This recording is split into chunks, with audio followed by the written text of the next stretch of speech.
You're going to start your walking toward the Welcome Center, walk down the back steps, introduce yourself, chit-chat a little, get to know your people, and then you're going to start your tour. So Mississippi State was founded in 1878 as an all-male cadet school, and we are a land-grant institution. We currently have 22,226 students, pretty evenly split between males and females. This used to be the M&O Railroad, otherwise known as the Mobile and Ohio Railroad. So back in the day, this was the cadets' main source of transportation. They used to call it RLTC, but instead of what RLTC actually means, they called it riding over to Columbus to see the ladies in the W. So eventually they pulled up the railroad and it became a series of roads. However, the roads ended in lots and lots of accidents. So it was called Malfunction Junction, and it was like a 5 intersection out here, and it was chaotic, so they got away with that, and now we have what's called the Junction, and it's home to our tailgating here on campus. During football season, you'll see tents go up. We have a very home-friendly atmosphere, so you walk around the Junction, people will always offer you food, but this is our prime spot to hang out before games. So right here we have what we call the sycamore moon tree. So sycamore, yeah, sorry. What did I say, sycamore? So some seedlings were taken to the moon in the Apollo 14 mission. And they were given to Mississippi State for the country's bicentennial. And if you can see, the little things coming from the trees kind of look like moons. So we're one of the only schools in the SEC that has a moon tree, or seeds from the moon mission. Where's the other SEC school? LSU. So to your left, you have Mayfield's Cheese Store. To our dairy products here on campus, we have famous Edam cheese ball, different cheese products.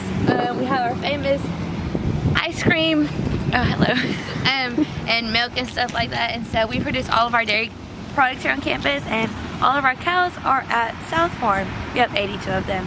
So during football season, we have what's called the dog walk, and so our football players will walk through this sidewalk, and fans are lined up on both sides cheering on the Bulldogs, ready for the game. So it usually happens 2 hours before a kickoff, and so they come out here, rub the Bulldog's head, and go inside and get ready for the game. So this is just another fun tradition that we have here at Mississippi State. Go State. My major, biochemistry and entomology. It's one of the older academic buildings on campus, but it's really cool. They have like actual insects and plants and stuff in there, so cool place. So what we're walking on now is what we call the cultural corridor. So as you get a little bit closer, you'll see that there are the actual railroad tracks from back in the day.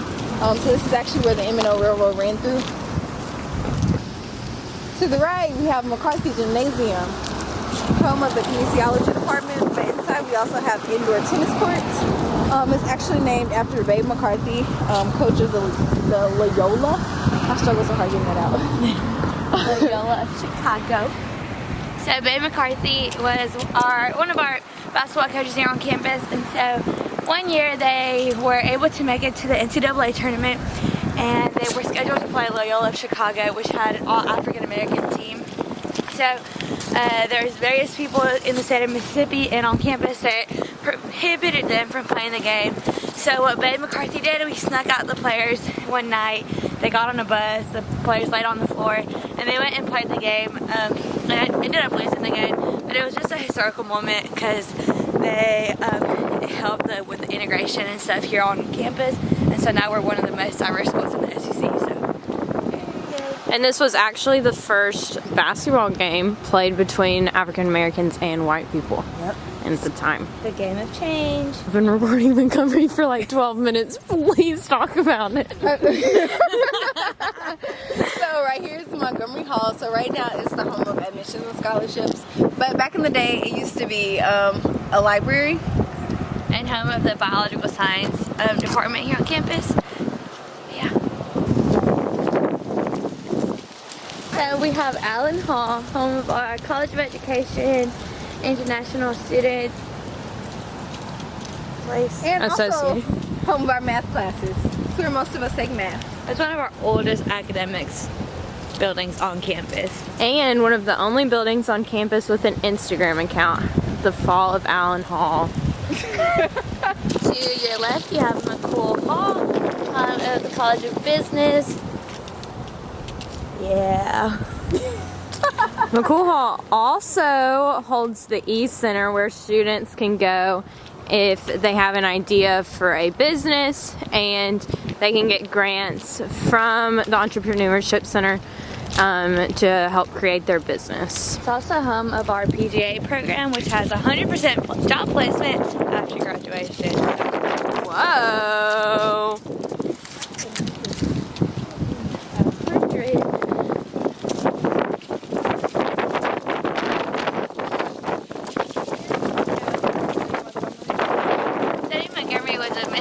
Alum. He was an SA president here, and he was the chief and architect for the GI Bills. So over here we have Swam Chemical Engineering Building. So if you look closely, you can see that it's an exact replica of the building exactly across from it. So this building was actually commissioned by Dave C. Swam for his family. He requested that this building actually be a replica of that building, but he also requested that on the 4th floor there be a penthouse for his family to stay when they came for football games. And fun fact, it's the only place on campus that can have an open bar for alcohol. Mitchell Memorial Library, which is our library here on campus. It is home to one of 5 presidential libraries that is on a school campus. So the Ulysses S. Grant Presidential Library. It holds a bunch of his fun artifacts and stuff like that. It also holds an Abraham Lincoln collection, which is the biggest Abraham Lincoln collection. Templeton Music Museum, the John Grisham Room. So this is a piece of the original drill field, and we just keep it from memory. It's cool. It's different from all of the rest of the break home. So you know distinctly what's big. So the drill field is the heart of campus. Pretty much if you're a student here, you're gonna be on the drill field at some point during your day. But whenever it's a pretty day, there's all sorts of organizations out here. People come and hang out. They bring their dogs. People hand out food and goodies and stuff like that. Fun, cool place to be. So we call it the drill field because, as Marvin told you, it's a place for the cadets back in the day. This is where they used to do their actual drills in the morning. So this is our Stephen D. Lee bus. Stephen D. Lee was our first president here on campus. And Lee Hall, directly behind it, that's who the building is named after. So if you look closely on this thingy, what's this called? This round thing, you can see the different names that Mississippi State has had. So when we were founded, we were Mississippi A&M College, moved on to Mississippi State College in 1932, and finally Mississippi State University in 1958. You guys know we became a university? By the adoption of like doctoral programs. That's why we're a university now. You can get a PhD here. So right here we have Lee Hall. So inside of Lee Hall there's a huge auditorium. It's 3 stories high, and it's home where we have like mini concerts, shows, orientation types takes place here. At the top, that's where the president's office is, as well as the provost and all of the other important people. But this also houses the humanities departments, so all of your foreign languages and English, literature, all of that is housed in here as well. Fun fact, this building was never rebuilt, so it only ever undergone renovations. So this is actually the original building, just like reconstructed. This is probably one of the most famous hangout places on campus. So inside we have a lot of our dining places. We have Chick-fil-A, Pizza Hut, Olilo's, the State Fountain, and the State Fountain Bakery. And at the top we have sorority and Greek life, and then all of the student organizations. And then the second floor is home to the Homeschool Diversity Center. So right here we have George Hall. Today it's home of public affairs, but back in the day this used to be our on-campus infirmary. So back when the Spanish influenza was going on, top was where the least sick people were. The first floor was where the sickest people were, and then at the bottom was where the coffins were. So now it's said to be haunted. If you come around at nighttime, usually there's a place in that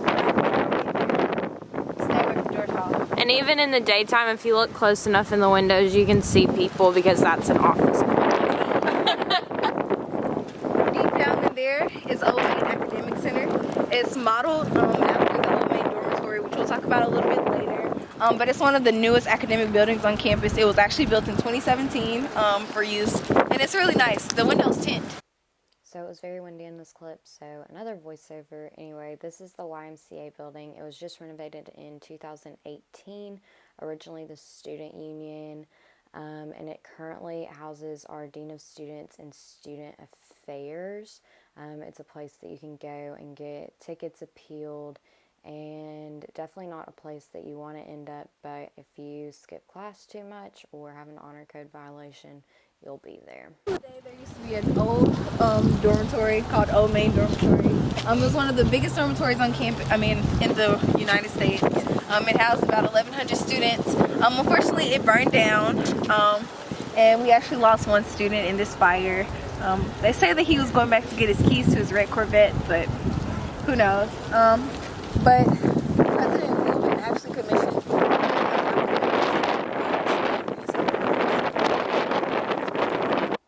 So closing out the tour, you're going to walk past Bell Island, which holds a replica of the original Chapel Bell, and also the Perry, so you can talk about the Perry and why it looks the way that it does. And depending on how you do your tour, you'll also walk past the stadium, so you'll be able to give facts about Davis Wade, like it was founded in 1914, and it is the second oldest football stadium, and it follows Georgia Tech's Bobby Dodd Stadium, and it currently has 61,337 seats and 72 luxury suites. And then you will take your people back to the Welcome Center, give them time to ask you questions, and tell them goodbye.